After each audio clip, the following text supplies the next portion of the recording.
Thank you.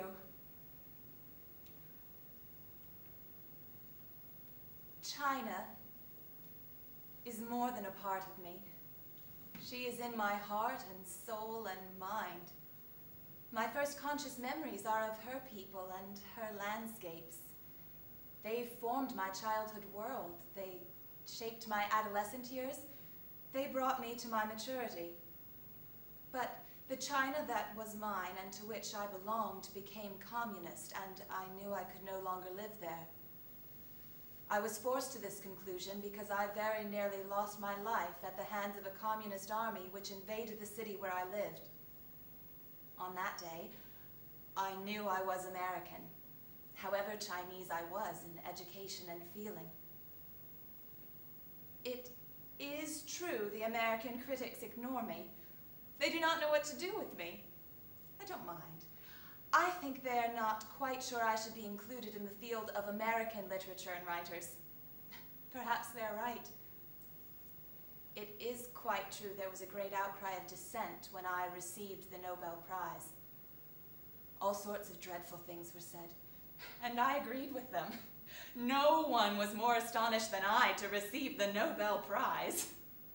I remember the outcry, too, when I received the Pulitzer Prize for the Good Earth. The Nobel, of course, was not for a specific book.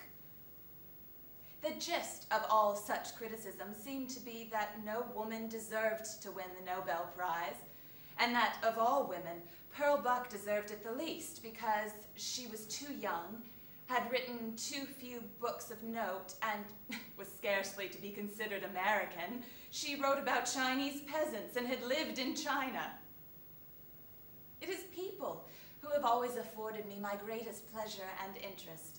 And as I lived in China, it has been the Chinese people. When I am asked what sort of people they are, I cannot answer. They are not this or that. They are just people. At a dinner given in New York on the occasion of the award of the Nobel Prize for Literature in 1938, I went as the guest of honor. But never was there a guest so faint of heart and even dispirited as I that night. Sinclair Lewis sat next to me. I said very little because I felt reticent before so great a writer, and I listened with appreciation to what he said. Suddenly, my turn came to make a little speech, and I got up intensely mindful of the criticism from some of the very persons who sat that night before me.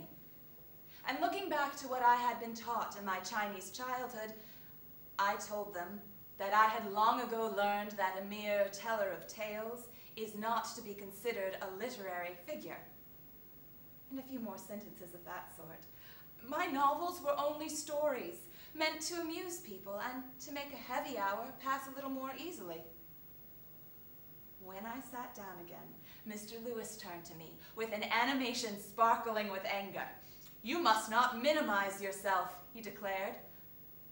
And I remember every word because they fell like balm upon my wounded spirit. "Neither must you minimize your profession," he went on. "A novelist has a noble function. What each of us has to give of most worth is that which is most peculiarly individual in us. That peculiar individuality is as well our most delicate means of receiving from others what is most valuable and exquisite in life. To lose it is to lose at once our best means of receiving the best from others and giving the best of ourselves. To keep it is to keep ourselves clear and untrammeled by confusion. It is to maintain in ourselves a center of tranquility in a stormy and disheveled world. Publishers and literary agents once told me I could never make a success at writing about Chinese people. I thought of that the day I stood before the King of Sweden to receive the Nobel Prize. Thank you. You're very kind.